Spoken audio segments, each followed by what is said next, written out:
तमाम तरह की मुसीबतें सह रहे हैं। मैं जितना सम्मान इनका करता हूं उतना ही पूरी ईमानदारी से आप लोगों का भी उतना ही सम्मान करता हूं। मेरी नज़र में इस आंदोलन से जुड़ा हुआ हर एक कार्यकर्ता मेरे लिए बहुत महत्वपूर्ण। भाई कुकरेजा जी, हमारी दोनों महिला नेताएं, भाई अर्चना गौतम जी, बहन अर्चना गौतम जी और बहन नेहा ताई जी, भाई बहन वंदना सोनकर जी, इन सब का भी मैं धन्यवाद करता हूँ। हमारी महिला नेता और हमारी बहनें यहाँ बैठी हुई हैं, मैं उनका भी स्वागत करता हूँ यहाँ आने के लिए। साथियों, समय की कमी के कारण बहुत सारे अन्य जो साथी आए थे उनको बोलने का मौका नहीं मिला। आप सबकी तरफ से मैं उनसे खेद प्रकट करता हूं कि आपको अगली बार हम प्रयास करेंगे कि ज्यादा लोगों को बुलवाएं। सम्मानित इस देश के मालिकों, इस देश के मूल निवासियों, हम पार्टी का 3रा स्थापना दिवस मना रहे हैं। इस अवसर पर मैं बहुजन समाज पे समय समय पे जो संत गुरु महापुरुष जन्मे हैं उनको भी नमन करता हूं। सबसे पहले हम चर्चा उन रहबर की करेंगे जिनकी आज जयंती है, जिनके नाम से हमारी पार्टी में जिनका नाम भी शामिल है।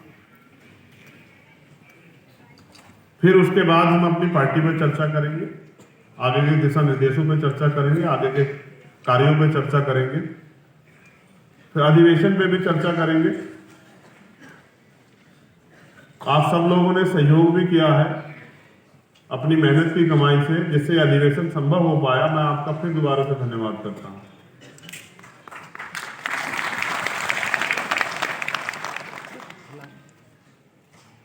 मान्यवर काशीराम साहब मेरे आपके किसी के भाषण के मोहताज नहीं।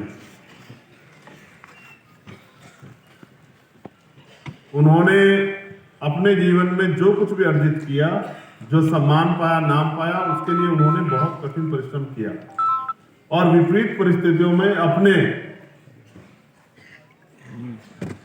आप को जलाकर, अपनी सारी खुशियां, सुख दुख त्याग कर, यहां तक कि अपने पेट को भी काट कर उन्होंने इस आंदोलन को कामयाब किया, तब जब हमारे जैसे लोग सांस ले पाए। वो ये कहते थे कि मुर्दा लोग मिशन नहीं चलाते और जिंदा लोग मिशन को रुकने नहीं देते। आज जब मैंने उनको नमन किया तो मैंने उनको यही लाइन से आत्मसात किया। मैं धन्यवाद देता हूं सहारनपुर के साथियों का, क्योंकि वो शुरुआत के साथी, उन्होंने सबसे पहले शुरुआत की, तो उनको भी बहुत बहुत बधाई सहारनपुर के सभी साथियों को, क्योंकि वो इस आंदोलन की जड़, उन्होंने इस आंदोलन को सींचने का काम किया, शुरू करने का काम किया। लेकिन आज जब मैं देश के सभी कोनों में जाता हूं तो मैं देखता हूं कि बड़ी ईमानदारी से, हमसे भी ज्यादा मेहनत हमारे कार्यकर्ता जमीन पर कर रहे हैं। हो सकता है हम में कुछ कमी हो, लेकिन हमारे कार्यकर्ताओं की मेहनत में कोई कमी नहीं। जिस संगठन, जिस पार्टी के पास इतने ईमानदार, संकल्पित, अनुशासित, समर्पित कार्यकर्ता हो, उसको कामयाब होने से कोई नहीं रोक सकता। और जो कार्य किसी पवित्र उद्देश्य के लिए लाखों, करोड़ों, अरबों लोगों को सामाजिक न्याय, अवसर, तमाम तरह की परेशानियों से मुक्ति के लिए चलाया जा रहा हो, वो भी कभी नाकामयाब नहीं हो सकता अगर हम उसको पूरी ईमानदारी से चला रहे हैं। सम्मानित साथियों, जब मुझसे पूछा जाता है कि इतना बल कहां से आता है, तो मैं आपको बताना चाहता हूं कि इतना बल कहां से आता है। यहां हमारे एक भाई बैठे हैं, सुदर्शन यादव जी। ये बल यहां से आता है कि उनकी माता का देहांत हो गया आज, लेकिन वो आदमी यहां इस सभा में अपने अधिवेशन में मौजूद है। कहां है सुदर्शन भाई? जयवीर पिताजा, उनके पिता का देहांत हुआ है।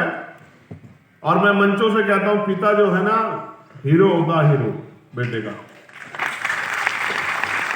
मेरा गला बंद किया, जरा मुझे पानी देना। सुदर्शन यहाँ है तो मुझे एहसास होता है कि कितना त्याग इस आंदोलन के लिए करना पड़ता है। धन्यवाद, दिल से जय भीम। वो मिशनरी गायक भी, और इसके जैसी परिस्थिति हमारे बहुत सारे परिवारों पे पहले से आ चुकी है। समय समय पे एक तरफ हमारा व्यक्तिगत परिवार था और हमारे परिवार में परेशानियां थी, दूसरी तरफ समाज था। हमने परिवार को छोड़ के समाज को चुना। ये भीम आर्मी की ताकत है। जो लोग जानना चाहते हैं कि भीम आर्मी इतने कम समय में दुनिया के पटल पे कैसे कामयाब हुई, उनका नाम टाइम्स मैगजीन में उनके वर्कर का क्यों आता, उनके कार्यकर्ता का, उनको मेरा ये जवाब कि भीम आर्मी के लोग दिमाग का तो काम लेते हैं, लेकिन अपना दिल निकाल के समाज के लिए तैयार हैं, अपना दिल तक निकाल रखने के लिए। और उसी ताकत की वजह से आज एक प्राइमरी स्कूल के हेडमास्टर का बेटा दिल्ली में खड़े होके अपने महापुरुषों के आंदोलन को आगे बढ़ाने के लिए काम कर रहा है। अगर ये त्याग इस आंदोलन में ना हो तो बहुत सारी दुकानें और संगठन बहुत सारे लोगों ने चला रखे हैं देश में, आज तक उनको जिले में पहचान नहीं मिल पाई।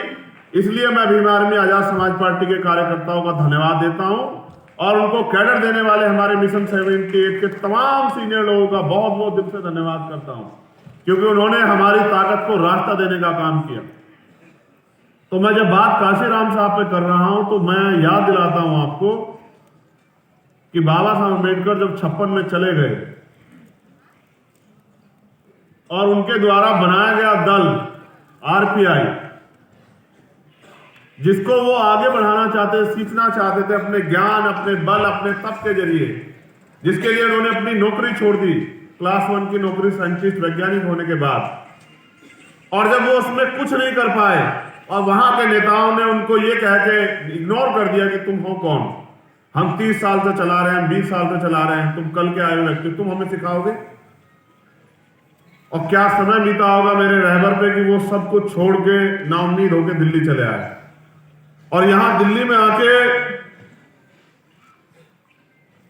दिल्ली में उस समय एमसीडी का चुनाव था, मैंने इतिहास में पढ़ा है, उन्होंने अपने पैसे से 25 लोग जो हैं यहां एमसीडी में चुनाव लड़ाए पार्षदी के, अपना पैसा देकर, और 25 के 25 की जमान जब्त हो गई।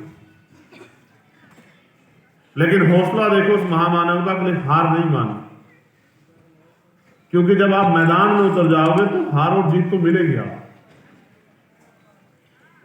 ये लड़ाई बड़ी मुश्किल, कठिन लड़ाई है। दुनिया की दुश्मन की ताकत से लड़ने के लिए इस दुनिया में आपको बहुत धैर्य रखना पड़ेगा। हमारे साथी भी निराश ना।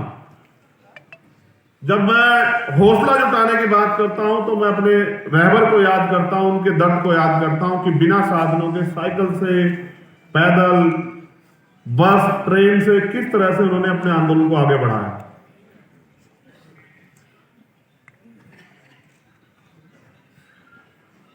तो तब मेरे अंदर एक और बल तैयार हो जाता है कि रुकना नहीं, और तब तक नहीं रुकना है जब तक हम अपने महापुरुषों का सपना पूरा ना करें। आज तो आपने मुझे इतनी ताकत दी है कि आप मुझे हेलीकॉप्टर से आने का मौका भी देते हैं। आज तो आपने मुझे इतनी ताकत दी है कि आप मुझे प्लेन से भी बुलाते हैं। लेकिन सच ये है कि जब साहब ने आंदोलन शुरू किया तब उनके पास ये साधन नहीं है। तो उन्होंने कहा, तमन्ना अगर सच्ची हो तो रास्ते हजार होते हैं, और तमन्ना अगर झूठी हो तो बहाने हजार होते हैं। अगर आपके अंदर सच्ची तमन्ना, मैं गारंटी से कह रहा हूं पहले अधिवेशन में कि दूसरे अधिवेशन से होने के पहले, क्योंकि हमारा दूसरा अधिवेशन 3 साल बाद होगा, दूसरे अधिवेशन के होने से पहले आप इस देश में एक नामचीन पार्टी होंगे और आपके झंडे डंडे आपकी पार्टी की पहचान है।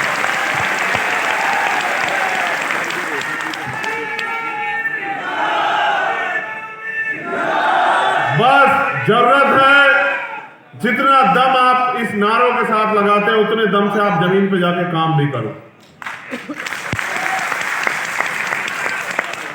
मैं कुछ बातें आपके सामने रखूंगा, क्योंकि देखो मैं तब से सुन रहा हूं, हमारे सब साथी महापुरुषों के बारे में बोलते हैं, मैं भी महापुरुषों के बारे में बोल सकता हूं, बहुत बहुत देर बोल सकता हूं, लेकिन मैं कह रहा हूं, मैंने इनसे निवेदन ये किया था कि आप ये बताना हमने अब तक कितना कितना काम किया है, हम किस किस जिम्मेदारी पे, हमने क्या क्या काम तैयार कर लिया, क्या क्या काम अधूरा है, क्या क्या हमें अपने साथियों से उम्मीद करनी है कि उस काम को वो करने में हमारी मदद कराएं। तो मेरे ऊपर आपने जिम्मेदारी दी कि मैं इस आंदोलन का नेतृत्व करूं, और आप मुझ पर भरोसा करते हैं। जितना भरोसा आप मुझ पर करते हैं, लगभग उतना ही भरोसा मैं आप पर भी करता हूं कि आप इस आंदोलन में मेरे साथ खड़े रहेंगे और मुझे समय देंगे इस आंदोलन को आगे बढ़ाने। मैं अधिवेशन के विषय में कहूं तो हमने तय किया कोर कमेटी के लोगों में कि बहुत सीमित डेलीगेट लोगों को बुलाएंगे। जो हमारे डेलीगेट बने हुए हैं, जिले के अध्यक्ष, मंडल के अध्यक्ष, प्रदेश के अध्यक्ष, प्रदेश की कमेटी, उन्हीं लोगों को बुलाएंगे, क्योंकि जैसे आज हम लोग यहां 17 तारीख में हमारी रैली है छतरपुर में, मध्य प्रदेश में, तो वहां वो काम भी देखना है। उसके अलावा तमाम प्रदेशों में अलग अलग काम लगे हुए हैं। तो हमने ये तय किया था कि बहुत कम डेलीगेट लोगों को बुलाएंगे, 2 स्टेट पे ज्यादा फोकस करेंगे, 2-3 स्टेट पे, जिनमें उत्तर प्रदेश है, मध्य प्रदेश है और राजस्थान। उनके ज्यादा डेलीगेट को बुलाएंगे और उनको समझाने का काम करेंगे कि किस तरह से आने वाले समय में उन्हें काम करना है। इसीलिए तय हुआ था कि कम लोगों को बुलाएंगे। फिर मैंने सोचा कि भाई मेरा तो मन ये था कि भाई जो भी जगह मिल जाए इसमें कर ले। तो हमारे साथियों ने कहा कि अब तो हमें महामानव के आशीर्वाद से, हमारे संतों गुरुओं महापुरुषों के आशीर्वाद से, बाबा साहब अम्बेडकर के त्याग बलिदान से अब तो हम पे इतने साधन तैयार हो गए कि हम कोई बड़ा सा हॉल कर सकते हैं जहां आपको भी गर्मी ना लगे और हमारे आने वाले साथियों को भी गर्मी ना लगे, आराम से वो आपकी बात को सुन सकें। फिर ये फैसला हुआ कि भाई कोई ऑडिटोरियम ढूंढा जाए, तो ऑडिटोरियम फिर कहीं ढूंढे, सारे बुक थे। मन तो ये था कि अधिवेशन पे एक बड़ा समारोह करेंगे कि जो वर्तमान का शासक है उसकी जड़ें हिल जाएं। फिर ये तय हुआ कि अभी तो हिलाई है मध्य प्रदेश में,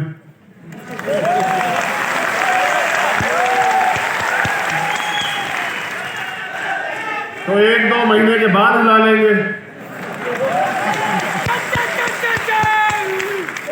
इसलिए तय हुआ कि श्री फोर्ट ऑडिटोरियम में सीमित साथियों को बुला के हम लोग अपना अधिवेशन करेंगे, वरना हमारा बल उत्तर प्रदेश और देश के विभिन्न राज्यों की और दिल्ली की सरकार में जानती है कि हमने अभी कुछ दिन पहले मध्य प्रदेश में और उससे कुछ दिन पहले दिल्ली में रामलीला मैदान में अपनी ताकत का प्रदर्शन करके इनको ये बताया था कि हमारे अंदर कितना बल है। तो अब मैं मुद्दों पे आता हूं। जब मैं यहाँ घूम के देख रहा हूं बात रखते हुए, तो इतने प्यारे प्यारे चेहरे बैठे हुए हैं जो बहुत ईमानदार से काम कर रहे हैं जमीन पे। अगर मैं, अच्छा ये भी अच्छी बात है कि मैं बहुत सारे लोगों के नाम नहीं जानता हूं। मैं यहाँ बैठे 90% लोगों को नाम से जानता हूं और सबके नाम लेके बुला सकता हूं, क्योंकि मैं आपके काम पे नजर रखता हूं। यही मेरा काम है। देखो, अब आप नारेबाजी मत करना, जय जयकार मत करना, मेरी बात को गौर से सुनना, ठीक है?